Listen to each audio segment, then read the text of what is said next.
भाइयों और बहनों, चलो आज बात करते हैं उत्तर प्रदेश के सहारनपुर डिवीजन में बसे शामली जिले की। ये जिला 28 सितंबर 2011 को मुजफ्फरनगर से अलग करके बनाया गया था। पहले नाम प्रबुद्ध नगर रखा गया मायावती जी के समय, फिर जुलाई 2012 में अखिलेश यादव जी ने नाम बदलकर शामली कर दिया। अगर आपने रोड पर चलते हुए यूपी 19 नंबर प्लेट की गाड़ियां देखी हैं, तो वो शामली से हैं। शामली दिल्ली से करीब 100 किलोमीटर दूर दिल्ली सहारनपुर राष्ट्रीय राजमार्ग पर विराजमान है।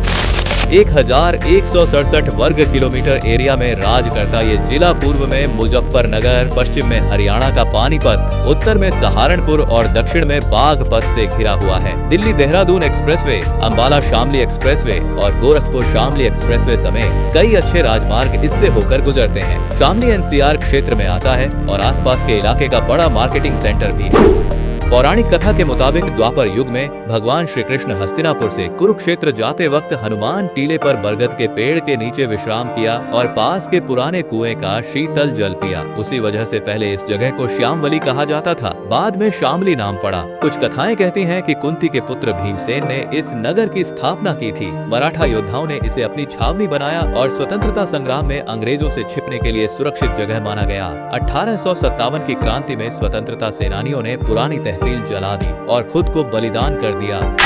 2011 जनगणना के हिसाब से जिले में 12 लाख से अधिक लोग रहते हैं, जिनमें से 82% आबादी पढ़ी लिखी है। यहाँ 57% हिंदू और 42% मुस्लिम आबादी है। लोग खड़ी बोली हिंदी, उर्दू और पंजाबी बोलते हैं। जाट, गुर्जर, प्रजापति, ब्राह्मण, राजपूत सभी जातियां रहती हैं।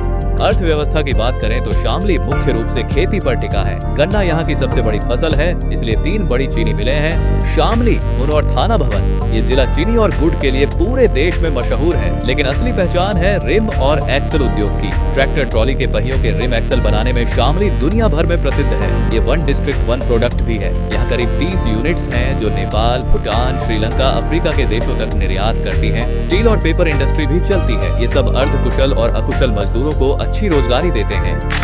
इंफ्रास्ट्रक्चर की बात करें तो शामली उत्तर प्रदेश का पहला खुले में शौच मुक्त जिला बना। गंगा यमुना के बीच उपजाऊ दोआब में होने की वजह से यहाँ की मिट्टी बहुत उर्वर है। नवंबर से मार्च तक ठंडी हवाएं मौसम को और अच्छा बना देती हैं।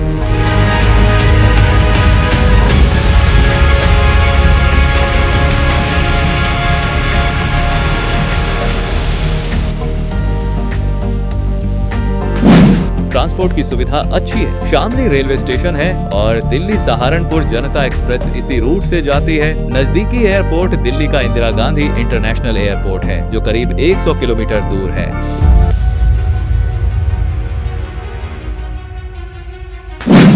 खान पान की बात करें तो यहाँ गन्ने का राज है। ताजा गन्ने का रस, गन्ने की खीर, गन्ने का हलवा और राब बड़े चाव से खाए जाते हैं। देसी खाना है मक्के की रोटी, सरसों का साग, दाल चावल, आलू परवल, बैंगन की सब्जी, दूध, मलाई और घी की भरपूर उपलब्धता है। शादी ब्याह में गन्ने से बनी मिठाइयाँ खास होती हैं। घूमने की जगहों में सबसे प्रमुख है हनुमान टीला। माना जाता है कि महाभारत काल में भीम ने इसका निर्माण करवाया था। भगवान कृष्ण के विश्राम और हनुमान जी की संजीवनी बूटी वाली कथा भी इससे जुड़ी है। दूर दूर से श्रद्धालु दर्शन करने आते हैं। तो भाइयों, शामली कृषि का गढ़, उद्योग का केंद्र, धार्मिक महत्व का पवित्र स्थान और बहादुर स्वतंत्रता सेनानियों की भूमि है। कभी आना तो गन्ने का रस जरूर पीना और हनुमान जी के दर्शन करना।